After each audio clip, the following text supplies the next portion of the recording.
Juízo investigativo. Todos os caminhos levam a Roma.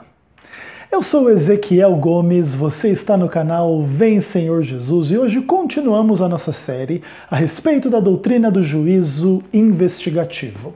No vídeo passado, eu falei um pouquinho mais do juízo investigativo em si, à luz dos princípios da recapitulação e do historicismo, mostrando um pouco assim como que a leitura adventista historicista de Daniel e Apocalipse fazem a gente enxergar um pouco assim de uma forma geral o juízo investigativo em Daniel e em Apocalipse. Beleza? Dentro dessa série eu expliquei um pouco para vocês que todo texto tem contexto e para a gente compreender tais e tais questões, tais cenas, tais imagens, tais personagens, a gente precisa fazer um trabalho bem atento de leitura, de comparação das cenas, dos personagens, das dinâmicas, primeiramente internamente dentro dos livros, então internamente em Daniel, internamente em Apocalipse, também comparando depois o conteúdo do livro de Daniel com o conteúdo do livro do Apocalipse, e aí você pode extrapolar e, enfim, avaliar a linguagem bíblica mais ampla, por exemplo, a partir do livro de Levítico, do livro de Hebreus e de outros momentos do Evangelho e também do Antigo Testamento, tá bom? E aí entra cartas de Paulo e tudo mais. Seja como for, dentro da nossa visão adventista, que está construída com base no princípio da recapitulação e numa análise historicista de Daniel e Apocalipse, é bem importante você entender que a doutrina do juízo investigativo indica algumas coisas muito interessantes. O juízo acontece no santuário do céu e acontece no período da história dominado pelo Império Romano, já não mais na sua fase pagã, mas agora na sua fase papal, no contexto inclusive dos últimos eventos e momentos da história humana antes da segunda vinda de Jesus Cristo. Em grande medida, o Adventismo compreende que nós vivemos atualmente dentro desse momento, onde estamos às portas da volta de Jesus, ainda que os detalhes, o momento exato e etc. não pertençam a nós nem a ninguém, mas o Pai fixou esses limites de acordo com a sua exclusiva autoridade, diz o livro dos Atos dos Apóstolos no capítulo 1. Tá bom? Seja como for, o juízo investigativo, dentro da visão historicista adventista, está contextualizado dentro desta questão que está, enfim, diretamente relacionada à visão que o adventismo tem do Império Romano nas suas fases pagã e papal nos livros de Daniel e Apocalipse. Eu já dei algumas pinceladas a respeito desse assunto. Em outros momentos dentro da minha série, esse é um dos temas essenciais e centrais dessa discussão como um todo, e hoje nesse vídeo eu pretendo oferecer para você, sem profundas explicações, tá? Onde que nós adventistas encontramos Roma nas profecias de Daniel e de Apocalipse. Não pretendo ser exaustivo, algumas dessas referências são irrefutáveis e absolutamente explícitas, outras são um pouco mais debatíveis e debatidas nos contextos acadêmicos, etc. Mas o quadro geral é bastante claro, de uma forma mais ou menos geral, de forma que a gente pode dizer com certa segurança que definitivamente sim, o Império Romano nas suas fases pagã e papal são figuras importantes e explicitamente presentes em Daniel e Apocalipse. Você duvida? Então vem comigo para a gente poder passear um pouquinho pela palavra de Deus. Ok, então vamos lá. A gente começa com Daniel capítulo 2 e a visão de Nabucodonosor e toda a explicação que Daniel dá ao rei de Babilônia em função do que Deus lhe revelou pessoalmente para ele como profeta do povo de Deus em Israel. Então a gente leu no vídeo passado, né, dos versos 36 a 45 de Daniel 2, eu não vou reler tudo isso com vocês, mas dentro, né, desse conceito de recapitulação, dos paralelos entre os capítulos e da leitura historicista, não é herético, não é inclusive difícil concluir algumas questões importantes. Babilônia, a Babilônia antiga, na qual inclusive Daniel estava exilado como cativo, dentro das profecias de Daniel é representada como a cabeça de ouro da estátua de Daniel capítulo 2 e o leão de Daniel capítulo 7. Beleza? Tranquilo, essa é uma informação que não é polêmica, não é difícil de você concluir e chegar a esta conclusão a partir do estudo do livro de Daniel. Aí o texto, de Daniel diz, né? Depois de ti se levantará outro reino inferior ao teu. E aí, da cabeça de ouro, a gente passa para o peito de prata. E na história e na profecia, a gente sabe que o reino dos Medo-Persas substituiu Roma no Império Mundial, enfim, no domínio mundial, como o maior império da sua época, beleza? E aí agora, assim como o metal ouro é superior ao metal prata, existe um pouco dessa ideia de que há aí um decréscimo em relação a valor e etc. Então, um segundo reino, depois de Babilônia, seria inferior ao primeiro. E aí está ali o reino dos Medo-Persas, também simbolizado pelo urso de Daniel 7 e pelo carneiro de Daniel 8. Essas informações não são complexas e difíceis de serem retiradas do texto bíblico em si, tá? Existe aí a explicação de Daniel, aliás, do anjo Gabriel para Daniel ali no capítulo 8, que coloca explicitamente, né, o reino dos Medo-Persas. E aí entra o terceiro reino em jogo aí nessa história, né, representado pelo ventre de bronze, que é análogo ao leopardo do capítulo 7 e ao bode com um grande chifre lá no capítulo 8, e aí o grande chifre, o Alexandre o Grande, depois ele é quebrado, surgem 4 chifres no lugar e etc.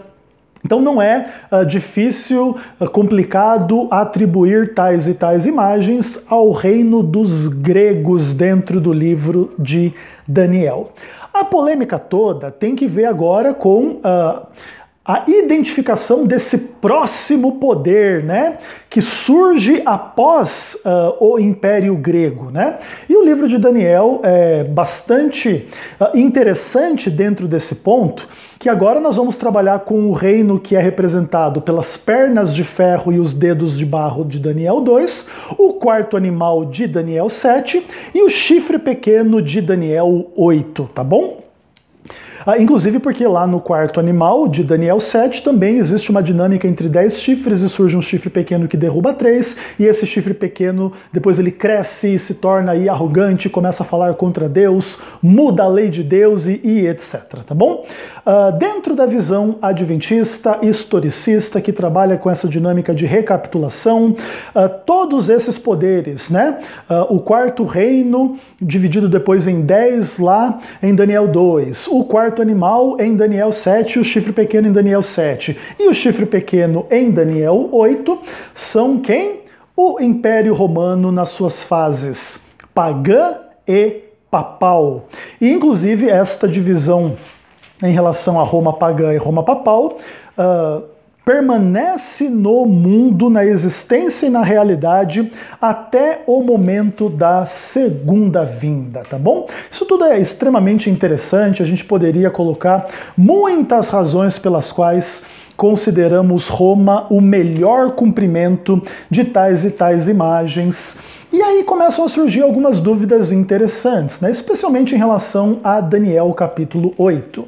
Mas Ezequiel, existe uma ampla consideração dos estudiosos dizendo que esse chifre pequeno é melhor entendido como o Antíoco Epifânio, o rei Seleucida, que surge ali no contexto, enfim, do livro de Daniel. Isso está errado, ou vocês adventistas estão errados, e como é que é isso? Bom, a melhor forma de você responder a esse tipo de dúvida é fazer de fato uma análise bem criteriosa em relação à leitura preterista que conclui que o chifre pequeno é Antíoco Epifânio e a leitura historicista que conclui que o chifre pequeno é Roma. Seja como for, é possível, brevemente falando aqui com vocês, estabelecer alguns princípios bem interessantes que, na minha visão, colocam acima de qualquer dúvida que o chifre pequeno em Daniel 8 representa Roma e não Antíoco Epifânio. E, por exemplo, quando Gabriel explica a visão do capítulo 8 para Daniel, o que ele fala? Ele fala que esta profecia se refere ao último tempo da ira, ao tempo determinado do fim, de maneira que dificilmente você vai poder conseguir encaixar o último tempo da ira, o tempo do fim, nesse sentido, em algo que aconteceu 200 anos antes de Cristo, tá bom? Tem que fazer um malabarismo extremamente complicado para assim proceder.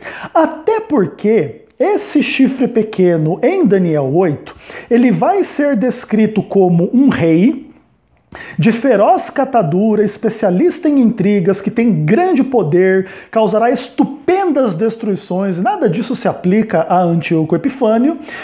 E o que importa aqui dizer é que este rei, assim descrito, se levantará contra o príncipe dos príncipes. A palavra príncipe em Daniel 9 se refere ao Messias. Em Daniel 8, verso 11, se fala do príncipe do santuário, cujo santuário é deitado abaixo pelo chifre pequeno. E Cristo depois é descrito como o Filho do Homem em Daniel capítulo 7. O príncipe dos príncipes em Daniel 8 é o próprio Senhor Jesus, que inclusive foi morto no contexto do Império Romano e não do Império lá do Antíoco Epifânio, dos Seleucidas e etc, tá bom? Inclusive depois Jesus, quando comenta o livro de Daniel no Evangelho, diz que a abominação da desolação de qual falou Daniel iria acontecer no futuro da perspectiva do seu discurso naquele momento, demonstrando que o cumprimento dessas imagens no livro de Daniel está no contexto do Império Romano, sobre o qual Cristo viveu e padeceu e sobre o qual ressuscitou dentre os mortos. E aí o resto é história. E claro, a gente pode se aprofundar nessas questões do porquê que a gente prefere compreender esses símbolos todos como Império Romano do que como Antíoco Epifânio, mas essas razões aqui oferecidas já deveriam ser suficientes para destruir o próprio fundamento da interpretação preterista que prefere enxergar Antíoco Epifânio no chifre pequeno, inclusive quebrando a própria relação entre Daniel 9, Daniel 8 e Daniel 7, uma vez que dentro dessa visão, vendo Antíoco Epifânio em Daniel 8, o príncipe em Daniel 8 não é o mesmo príncipe de Daniel 9, nem é o mesmo filho do homem em Daniel 7, e isso é uma forma de tirar Cristo da profecia de Daniel capítulo 8. Já falei sobre isso, inclusive, num vídeo específico sobre esse assunto. Acho que o vídeo é "E se o príncipe do exército não for o filho do homem", né? Acho que é algo mais ou menos assim. Durante a série aí eu já falei sobre isso. Beleza. Aí o que acontece?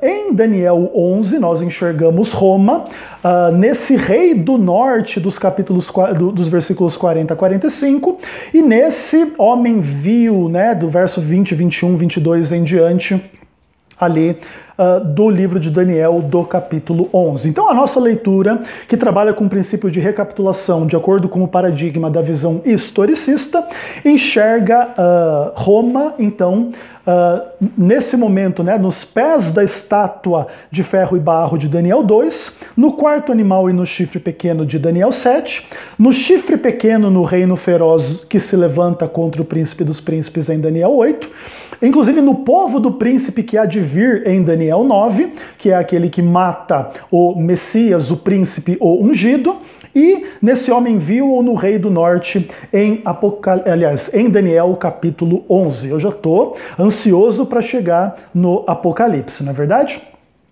E como é que Roma se manifesta no livro do Apocalipse? Bom, Roma já é personagem extremamente importante no livro do Apocalipse, logo no capítulo 1. Ali se fala que Cristo virá com as nuvens, e todo olho o verá, até quantos o traspassaram, inclusive retomando a ideia, da morte de Jesus executada pelos romanos, foram eles que o traspassaram.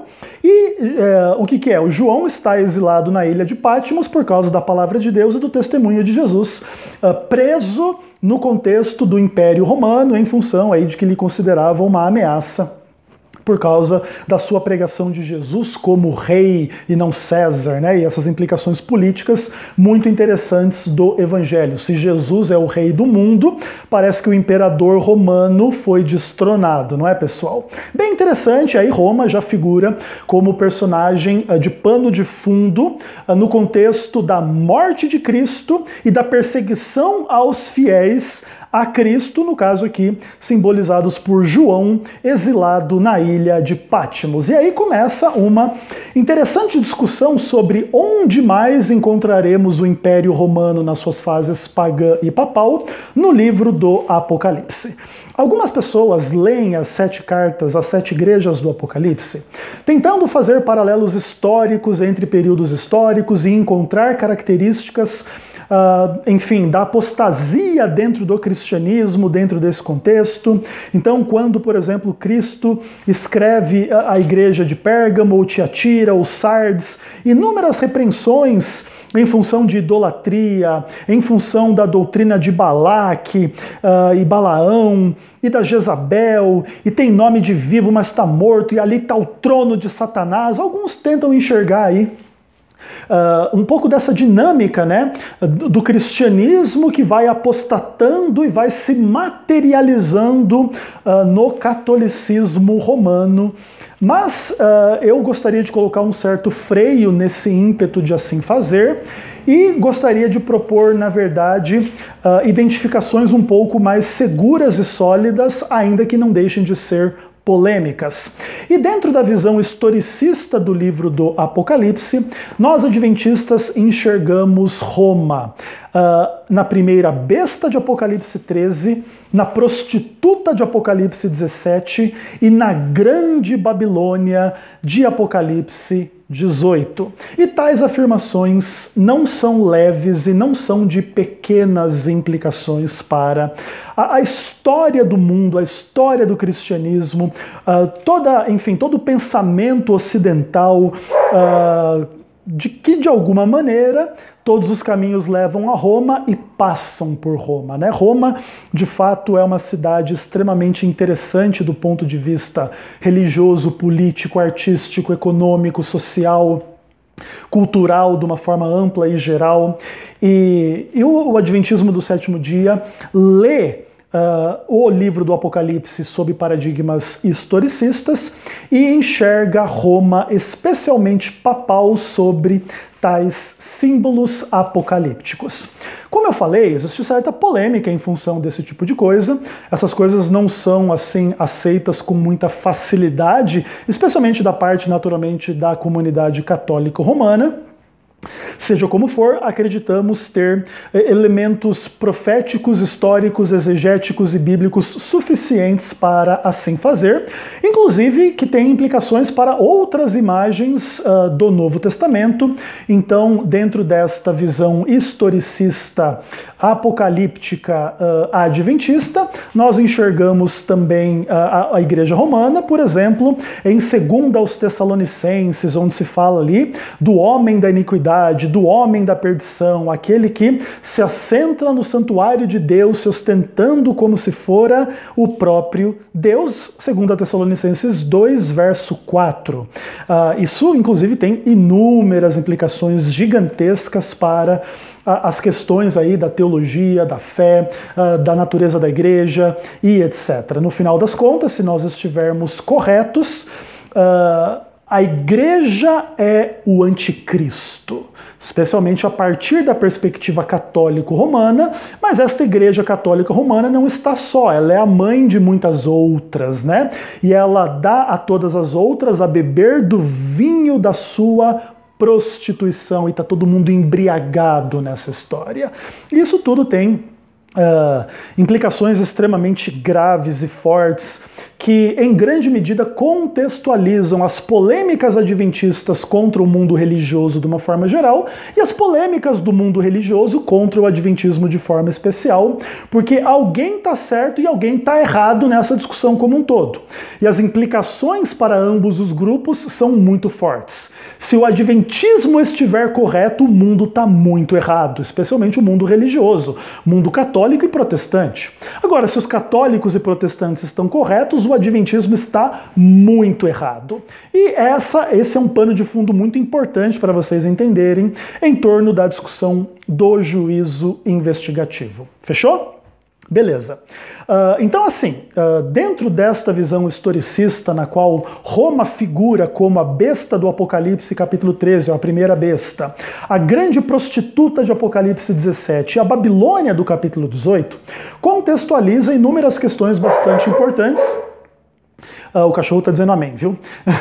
Elas contextualizam coisas bastante importantes para a gente começar a pensar com bastante seriedade. Se nós estivermos corretos na nossa leitura, esse poder católico romano que embriaga o mundo, que está em promiscuidade com os reis da terra, dentro, enfim, ou seja, relações políticas, religiosas, econômicas, sociais, artísticas, para conduzir a humanidade para longe de Cristo, para longe de Deus, para longe da palavra de Deus. E quando as pessoas tomam contato com essa visão adventista, elas têm a tendência de colocarem grandes pontos de interrogação nas suas mentes em função disso. Como que pode assim ser? Como que alguém pode cogitar uma doutrina de implicações tão graves quanto essa da visão adventista? Mas, para que a gente mantenha e sustente essa visão, a gente deve ter as nossas razões, não é verdade? Beleza. Aí o que acontece? A besta de Apocalipse 13, a primeira besta, é reconhecida por sua blasfêmia, por suas características parecidas com a besta de Daniel capítulo 7, com os 4 animais e os 10 chifres lá de Daniel capítulo 7.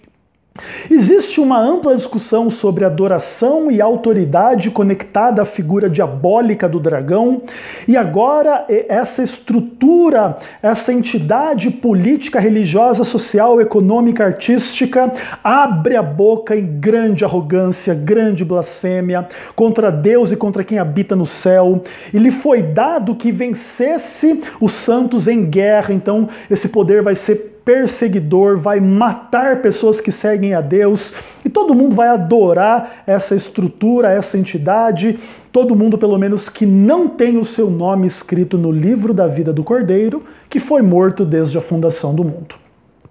Tudo isso são imagens muito radicais. Essa besta, ela recebe um golpe de morte, depois ela é curada. É como se ela morresse e ressuscitasse. Ela fosse uma espécie de contrafação de Cristo. E há uma ampla teologia da contrafação da trindade satânica em Apocalipse, né? O dragão é uma contrafação do Pai, a besta é uma contrafação do Filho, e o falso profeta, ou a segunda besta, é uma contrafação do Espírito Santo. Isso é uma questão bem interessante, talvez a gente trabalhe aqui na série, talvez não. Existem alguns materiais sobre isso aí pela internet, você pode dar uma olhada, tá? Mas tudo é extremamente interessante e radical dentro das suas imagens. Se você não concorda que a visão adventista faz muito sentido, é muito clara, a besta, 7 cabeças e 10 chifres, blasfêmia, autoridade, é o catolicismo romano, você vai dizer assim, não, Ezequiel, não está muito claro. Eu convido você a meditar um pouquinho sobre a prostituta de Apocalipse 17. Vamos dar uma lidinha aí bem breve, a partir do verso 1, tá? Veio um dos 7 anjos que tem as 7 taças e falou comigo, dizendo, vem, mostrar-te-ei o julgamento da grande meretriz, que se acha sentada sobre muitas águas, com quem se prostituíram os reis da terra, com o vinho da sua devassidão, foi que se embebedaram os que habitam na terra. Transportou-me o anjo em espírito a um deserto, e vi uma mulher montada, uma besta escarlata, besta repleta de nomes de blasfêmia, com 7 cabeças e 10 chifres. Achava-se a mulher vestida de púrpura e escarlata, adornada de ouro, pedras preciosas e pérolas, tendo na mão um cálice de ouro transbordante de abominações, com as imundícies da sua prostituição, e na sua fronte estava escrito um nome, um mistério: Babilônia a Grande, a mãe das prostitutas e abominações da terra. Então vi a mulher embriagada com o sangue das testemunhas de Jesus, e quando a vi, admirei-me com grande espanto. A natureza simbólica do texto é extraordinária, mas eu gostaria de mostrar algumas coisas para vocês. A prostituta está bêbada com vinho, que é o sangue das testemunhas de Jesus, ela está matando as testemunhas de Jesus por aí. Inquisição mandou um abraço para vocês. Inquisição, cruzadas, um monte dessas coisas, morte em nome de Deus, tortura e etc, tá bom?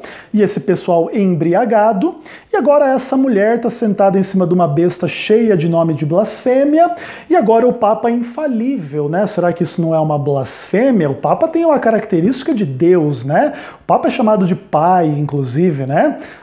Tá ficando muito interessante. E essa mulher, ela está vestida de púrpura, roxo e escarlata, vermelho. Você já viu uma foto do Vaticano quando eles se encontram? E eu não sei bem se é bispo, padre, como é que é, mas uns vestem roxo e outros vestem vermelho. É bem interessante que essas sejam as cores escolhidas pela igreja, se chama a si mesmo de mãe, a grande mãe, a igreja, a católica apostólica romana, vestida de ouro para todo lado, pedras preciosas, um cálice na sua mão, aí você vê o cálice na mão dos padres distribuindo hóstia, e aqui pelo menos o Apocalipse fala de um cálice cheio de abominação e imundície de prostituição, vinho que embriaga e o sangue que embriaga e etc. Eu acho que mais claro que isso tá um pouco difícil de revelar, viu, pessoal? Acho que tá um pouco difícil. Vocês querem algo mais claro do que isso? Vocês me perdoem, porque acho que não é exatamente isso que vocês estão precisando. Vocês estão precisando só aprender a ler mesmo, tá? Caso vocês discordem do que está sendo aqui apresentado. Claro, isso tudo tem implicações muito graves e a gente precisa, a partir de agora, ter muito cuidado com essas implicações e avaliar se de fato as coisas assim são e analisar que relação tudo isso tem com a doutrina do juízo investigativo e etc. E aí vamos falar de contaminação do santuário, purificação do santuário, juízo, intercessão, povo de Deus, salvação, perdição, igreja, não igreja, mãe, não mãe, prostituta, não prostituta, como que é e como que não é, seja como for. Agora essa prostituta será apresentada no capítulo 18 sob a imagem da grande cidade que reina sobre os reis da terra, vestida de linho finíssimo, púrpura escarlata e adornada de ouro. O linho é a roupa dos sacerdotes, de acordo lá com o livro de Levítico, então essa grande cidade representa aqui um poder sacerdotal, vestido de púrpura e escarlata e adornada de ouro, pedras preciosas e etc. E aí o comércio dessa entidade é de comercializar tudo, inclusive as almas humanas, né? E agora, grande será o julgamento de Deus contra ela, a favor da causa dos santos apóstolos e profetas, testemunhas de Jesus Cristo, que não se curvam à sua imundície, à sua idolatria, às suas mentiras, às suas doutrinas falsas, com as quais ela embebedou os poderes da terra, os reis, as igrejas, as pessoas, de uma forma geral, tá bom? Então não sei se precisa ser muito mais explícito do que eu estou sendo aqui, mas isso é um contexto muito importante para vocês entenderem as sensibilidades e as visões adventistas em torno da doutrina do juízo investigativo, porque a identificação de Roma como figura importante em Daniel e em Apocalipse contextualiza em grande medida o quê? Por que há o juízo investigativo no momento em que o juízo investigativo vem à tona? No final da história, antes da segunda vinda. À luz de inúmeras questões sobre a natureza da igreja e a natureza da fé, à luz do testemunho bíblico, do testemunho de Jesus. Tudo isso vai se tornar extremamente importante e por isso, e por causa disso, eu apresento a vocês hoje um livro que vai nos acompanhar por algum tempo dentro dessa série a partir de agora, que é esse aqui, o Catecismo da Igreja Católica, edição revisada de acordo com o texto oficial em latim. Esse catecismo aqui, ele tem, deixa eu ver quantas páginas, 930 páginas, um pouco mais, tá bom? Eu tenho esse material aqui em minhas mãos há muitos anos. Se você perceber, já tem marcado aí inúmeras questões, já estudei esse catecismo amplamente. Eu tenho esse catecismo desde a época que eu estudava na Bahia, no IAN, 2007, né? Então, há mais de 10 anos esse catecismo, ele me acompanha. E eu acho esse catecismo extraordinário, em grandes medidas, em muitos sentidos. Eu vou fazer uma análise desse material aqui com vocês, à luz das questões da identidade da Igreja Católica Romana como figura das profecias apocalípticas de Daniel e Apocalipse, para a gente, de fato, pensar as questões que disso tudo tem a ver com a doutrina do juízo investigativo. Agora a Igreja Católica é a besta de Apocalipse 13, a prostituta de Apocalipse 17, a Babilônia de Apocalipse 18. É o chifre pequeno de Daniel 7, é o chifre pequeno de Daniel 8, é o rei de feroz catadura, né, que se levanta contra o príncipe dos príncipes em Daniel 8. É aquele rei do norte que será destruído em Daniel 11. E tudo isso vai ter implicações extremamente graves para a experiência cristã de uma forma ampla, porque tais e tais questões não vão afetar unicamente uma denominação chamada Igreja Católica Apostólica Romana, mas um amplo grupo de igrejas chamadas filhas desta mãe, cujo nome é Babilônia. E a gente vai precisar pensar com bastante seriedade em tais e tais questões, ok? Então se preparem, porque a partir de agora a gente vai estudar um pouquinho mais sobre catolicismo romano no contexto da doutrina do juízo investigativo.